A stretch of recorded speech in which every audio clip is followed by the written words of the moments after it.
And good evening, good afternoon, good morning, wherever you are in podcast land. Brendan Cunningham, the real estate doctor from EXP.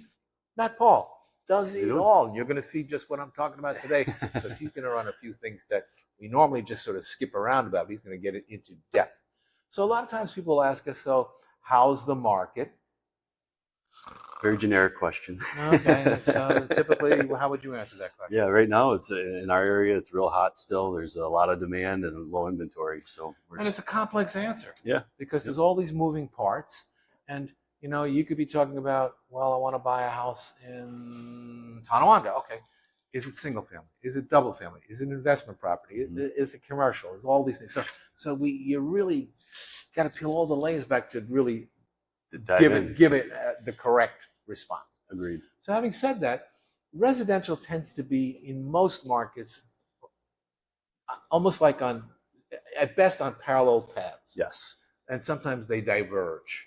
I think right now, especially in Western New York, we're divergent. Yeah, as we mentioned last week, right? Residential very different from commercial. Yeah. And you know, when we were talking about some of the things we want to talk about before we started, I said, well, let me ask you something.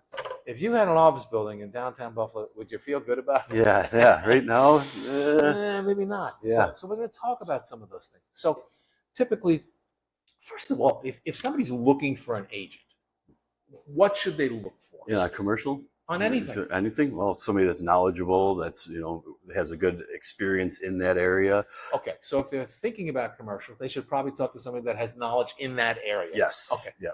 It's the whole thing about specialization. If you go to the doctor, he may send you to a dermatologist. He could probably tell you it's just a mole, but he's always going to send you to somebody that's got that specific expertise. Yep. All right, so with respect to commercial, so am I right that I wouldn't want to have? Yeah, right now, most people that are holding on to office space are looking at different ways to retrofit that to a use that would be in demand right now, because we have seen nationally that a lot of people are coming back to the office more this year than years past since COVID. So that is a good sign. However, there is a lot of inventory of office space that's sitting vacant right now. A lot of it. In fact, some of the buildings downtown that are office buildings actually do have residential space, like the Seneca Tower. Correct. Yep. A lot of residential stuff in there that no one even knows about. Yeah.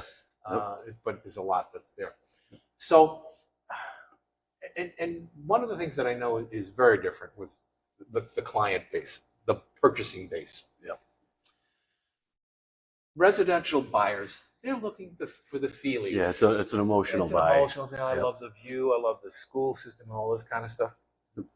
Commercial, not so much. It's all business. It's all numbers. It's all numbers. Yep. I could care if it's next to toxic waste. If I can make the numbers work. I know that sounds like a crazy thing to say, but hey, we have had the Love Canal. Yeah. So, and if you're in an industry that is industrial, that does have some pollution, I mean, that's where you would want to be. Yeah, and and that's a whole separate topic. Yeah. Series of shows about all the brownfields and gray field. We've got some bad stuff up here. Yep. I did have to laugh when my daughter, who is an attorney, when she was thinking of going into environmental law, she says, "Have you heard about this place called the Love Canal?" I just chuckled. There's a story on page 1 for 2 years. Yeah, sure was. So let's talk about if you're a cold-hearted investor, like most commercial people are, and I'm being flippant. Yeah. They're looking at the numbers. Yes.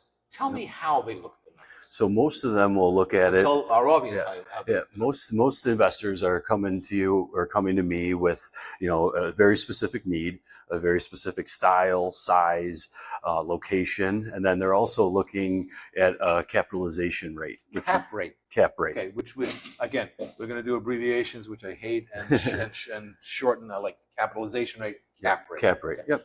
Explain yourself, Lucy. Yeah, so the cap rate is a very generic way of valuing a property. And good deal versus bad deal. Good deal versus bad deal, and it's a rate of return, essentially. So it's the net operating income divided by the sale price. You wrote a formula. Yep. Net, here's the abbreviations, you're killing it. Yeah. Net operating income divided by price equals the cap rate. Let's plug some numbers in there. Yeah.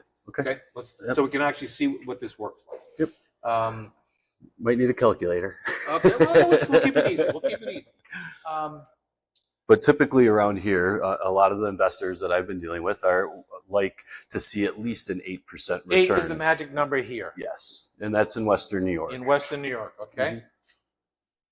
There are, I was mentioning to Brendan before the podcast, there are properties that are up for sale right now. For instance, we have Rite Aid's pharmacy. That's where I get my drugs, Rite Aid. Well, the news just came out. They filed Chapter 11, and now all of the locations in our area will be going up for sale. And they danced around it every time. You guys go, oh no, we're going to. This is the one that stays open. Yeah, oh no, yeah. we're going to. I heard the same thing. They're like, we'll fill the shelves eventually. Yeah. So I went over to Walgreens and said, listen, can I move my this? You can move over.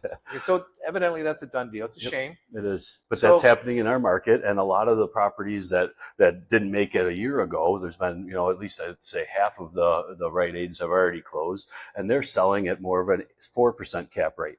Whoa. Yeah. So Rite Aid is 4. Yeah. So the local. So they should get a 50% lower return. Yes, and I had local investors call me on these and say, hey, I'm interested in buying, and then once they hear the numbers, they're like, no, it's off the table. So you're probably targeting more of a national or a global company that would settle for that 4% return with the bigger picture in mind. Okay, so 8% is what they could probably expect would be a good thing. Yeah, a good investor will. If you price it at an 8% cap rate, you're going to have attention. Is that are the properties being priced that way or not? Yes, they are. Yep, okay. A lot of cases. Yep. So there.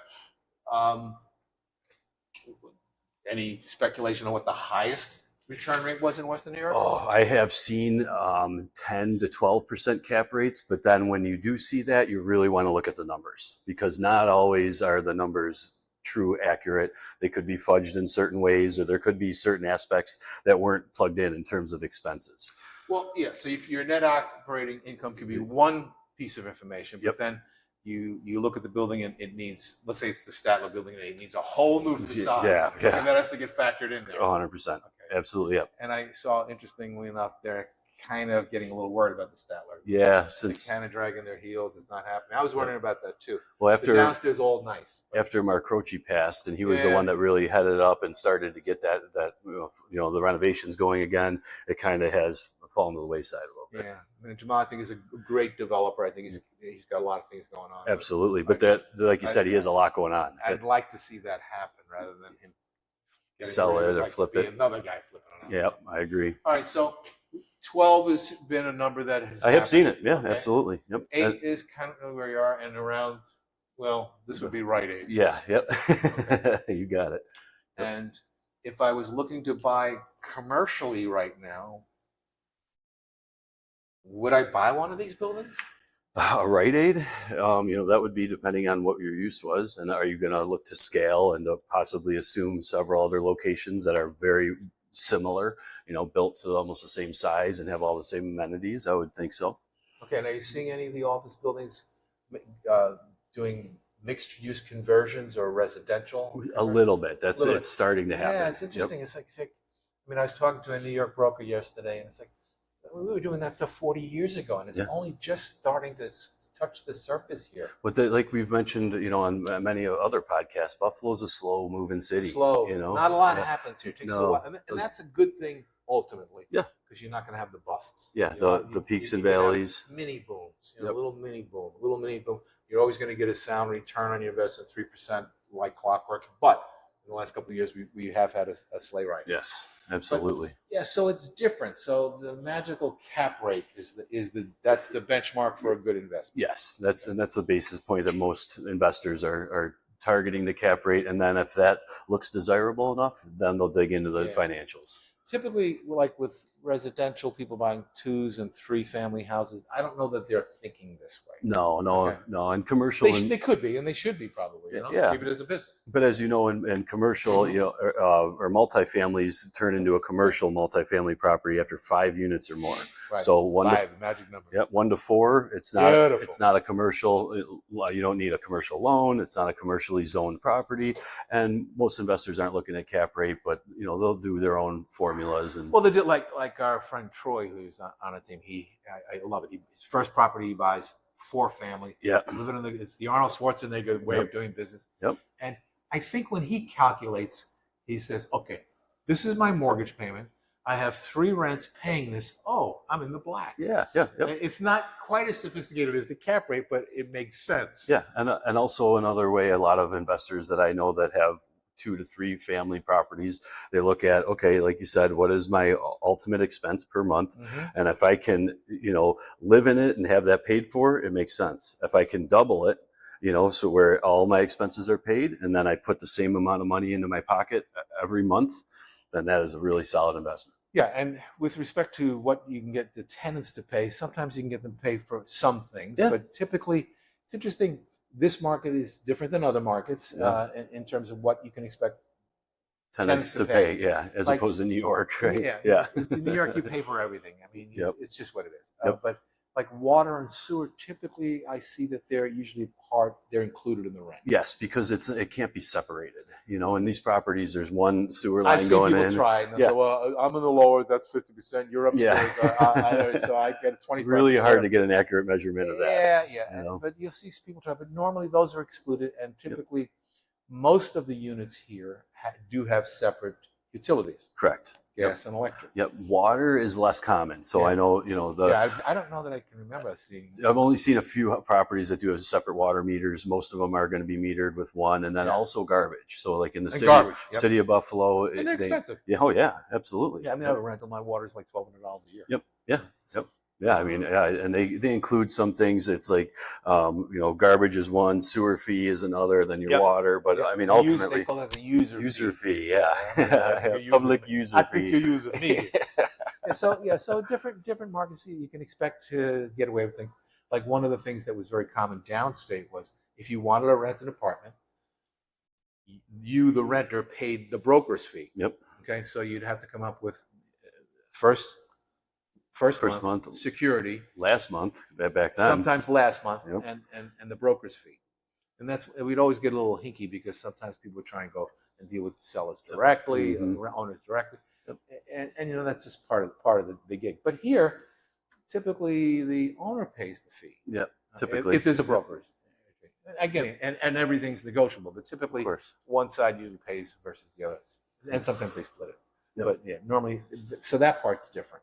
On the commercial side of things, I would say it's more of an even split, in terms of closing costs and expenses and things like that. Most of my clients in the commercial side aren't paying for the buyers, anything from the buyers stuff. Oh God, no. No. Commercial leases they're fun to read. Well, leases too are totally different. You read the thing about the firstborn male child. It's in there. You're going to surrender that kid. There's one landlord in town who should remain nameless. They're a huge landlord. But if you ever try to get out of that lease, just leave town. Yeah, good luck. And never be seen or heard from.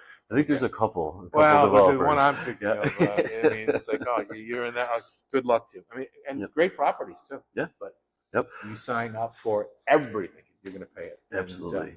And what's interesting about commercial leases and commercial contracts on real estate, you really want to have a really good local real estate attorney. For those. Yeah, I was just going to say, attorneys commercial usually. Contracts are, talk about exploding cigars. Simple things like snow removal if you're in a strip plaza. Whose responsibility? Oh my God.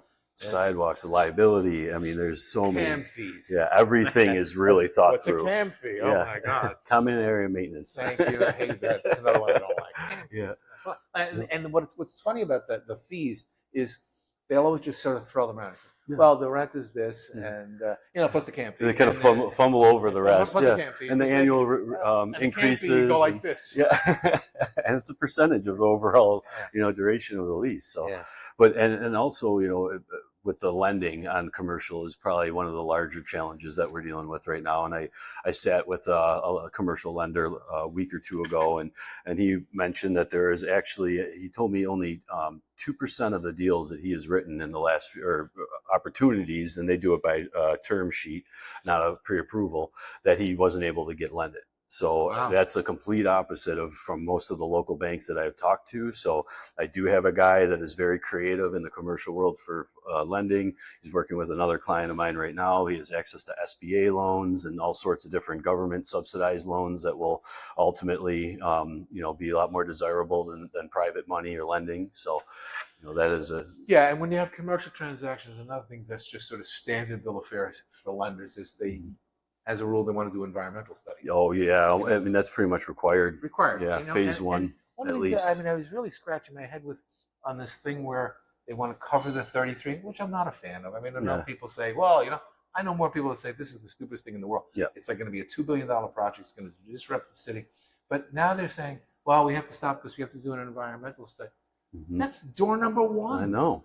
You just figured that out? Yeah, you didn't start with that? Come on. It's like having your what I call your boarding pass, your pre-approval letter. You can't get on the plane without that. So now we have to do an environment. Hey, what do I know? But I think it's a goofy project. I have a client that will remain nameless that is that's looking to lease a property just for like a staging ground to house some of his equipment because he's working in between like Niagara Falls and Rochester. Mm-hmm.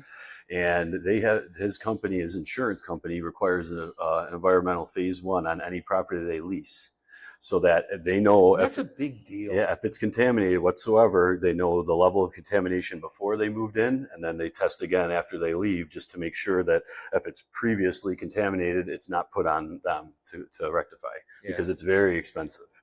Yeah. Once you get to a phase two, so the phase one's environmental survey is going to explain all the toxicity or anything that's contaminated. Then the phase two, phase three, that's the remediation phases of environmental, where they actually remediate and make the ground clean again. Yeah, and in residential, you don't get into it too much. I mean, there's a disclosure form that says, do you have any tanks buried in? And that's on vacant land, right? But it's on anything, but vacant land especially, you're going to want to see it. And, I got to tell you, I know that, I bought a farm, and, whenever you see farms, if they have any kind of acreage, people have buried stuff out there. And it's a half mile from the house. No one sees. Who the heck knows? I don't know what that's back there. Yeah, absolutely. Yep. And even, rural places that have like a pole barn that was used, by the owner, but they were doing oil changes and working on vehicles. Some people dump that stuff right on the ground. They do. And I've seen people do that. It's not a good thing. No, it's not the right way to do it. Sometimes in residential property, you'll see the oil tanks, the 275-gallon tanks or 250. They'll be in the basement. Yep. And they now have gas. They've converted, but they leave the tank there. Yep. And typically, sometimes what they do is they'll fill them with sand, and they're very heavy to remove. So they just leave them there. Yep. They don't touch them. Nope. But I actually early on in my career, I had a homeowner's insurance company require one of my clients to remove an oil tank, and that was a messy situation. Well, they're big and they're awkward, and a lot of times they can't fit up the stairs. Sometimes they're not fully drained too, and if there's like old oil, sludge at the bottom. Yep. And that's a contaminant, and that's why they required it to be removed, because it was a contaminant that was above ground, and it was tricky, real tricky. Yeah, get rid of those. You don't want to cut into those with a chop saw. No, you don't. No, you don't. You're going to start something on fire. A former brother-in-law, he was a great guy, but he had the octopus in his basement with the asbestos. It was so scary. Oh boy, it was massive. And then it was converted from a coal furnace. And they burnt oil before they went to gas. So he had the double whammy. It looked like a freight train, didn't it? And huge. I said, Brian, you're never going to sell this place with this stuff. I hate to break the news to you. No one's going to buy it. They'll go down there. And he had literally guys go into his basement to just take a look and give him an estimate. They ran out. They ran out. No, eventually he got the right guys. Good. Yeah. But it's a thing. It's definitely a thing. All right. Another big thing just came in the news. General Motors. Oh yeah, building the plant that's going to make the 8-cylinder engines that the truckers need. Yep. Okay, that's right in Tonawanda, New York. That's a huge thing. Yeah, it's almost $1 billion injection into our community. I'm going to be politically incorrect and say, I hate electric cars. I think they're the stupidest thing in the world, and no one wants them. By and large, and they're building them, and it's never going to work. Yeah. But they need 8-cylinder. That's what they need. Yeah. I heard on the radio this morning that 50% of electric vehicle owners are not buying them again. Well, there's no resale market on them. Yeah, I know. There's none, zero. Because the battery is like $25,000 sometimes. And you got to throw it out. Yeah, and you throw it out. So we've made our disposable mindset worse. Mm-hmm. It's just crazy. That was huge information about the General Motors plant. Yes, investing in gas, big. I'd rather see people do that than cover up the 33. Yeah, I know. I agree. Right. It's going to be disruptive when they do that. It's going to take probably 4 or 5 years to do that. Oh yeah. But they're not wrecking the streets. They're not doing traffic, and it's just diverting traffic. Yeah. Diverting traffic. Yep. And on residential, so we're still seeing multiple offers. Yeah. Yep. Still seeing multiple offers. Still seeing a lack of inventory. But the market is still really strong. Market's still really strong and stable in Buffalo. And the stability thing, which we talked about, and I kind of made fun of, it's like an oxymoron. How could it be hottest market and stable? The stability thing goes to that sort of cultural piece that I talked about before with it. Not a lot usually happens No here. peaks and valleys. You don't have the peaks and valleys. So that gives us such stability. Yeah. And, which is a good peace of mind especially a first-time home buyer or anybody who has multiple properties in real estate. It's a good peace of mind here for. And the other thing is, I had a very, very refreshing conversation with a New York City broker who, much like myself, decided to move here like after he went to UB, and he liked it here. And we both sat and we talked about how much we like it here. I said, the people, especially from New York City, the one thing that drives you crazy is commuting. Oh, yeah. If you have to take the trains and the subways, you may die in the process. But then if you have to do it by car, oh, yeah, forget it. Awful. Yeah. And here, at the worst, you're 20 minutes to anything. Yeah. By the time you figured out you were driving, you're at your destination. And you can always find a parking spot. You know what? People complain, I can't get a parking spot. No, you don't know. No idea. Yeah. Go to the grocery store and drive around for 45 minutes trying to find a spot. I can't remember. I think it was on the honeymooners. They said, well, you know what you really need? You don't need a car. You need to have a trailer for the car. He says, why would I need a trailer for the car? I don't even have the car yet. He says, well, you have to have the trailer. He says, for what? He says, well, you need the trailer so that you have a place to live while you're looking for a place to park. That's a good one. But good luck parking that car and trailer. Oh, my God. It's actually a funny story, but we're going to save that for next time about the Winnebago thing. Yep. I'm actually responsible for one of the lines in the contract getting changed because of Winnebagos. Oh, boy. Great. But yeah, so business is good. People are buying. Don't think that they're not buying, and don't think that they're not selling, because they're doing a lot of that here. But commercial, a different animal. Absolutely. A different animal. But I've seen it pick up in the last year as opposed to the last 3 years. So it's coming back. I can tell you this: when we were in Vancouver at the first international convention in Canada 2 years ago, Joel and I, every person that was there, because the numbers are very different in Canada, especially in Vancouver, which is like Rodeo Drive in the mountains. Yeah, Vancouver Island area. It's amazing. The amount of money. Yeah. I had to laugh. They're either driving Lamborghinis, Maseratis, or like the guy that actually is responsible for us being with the EXP. He goes to work in a seaplane. Oh, yeah. Okay. So there's a lot of money out there. But every person, when they heard our price point, because we're talking about three-ish. On average. He says, whatever you do, you should buy anything that's not moving.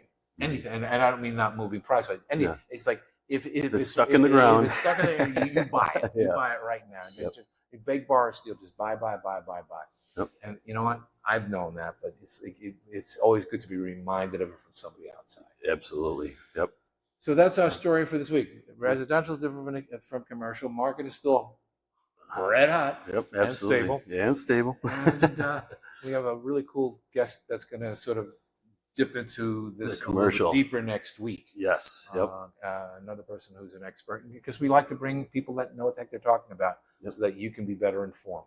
Absolutely. I'm Brendan Cunningham, the real estate doctor here at XP. What is it? Subscribe. So please like, follow, subscribe, comment. Let us know what you're thinking, and if we can answer any questions, we'd be happy to do that for you. And reach out to us. Send us a question. Yeah. Text us, and we can answer it. And if we can't, we'll say, I don't know. Ask him. Yeah. He knows. Yeah. Thank you. Thank you. Appreciate your time.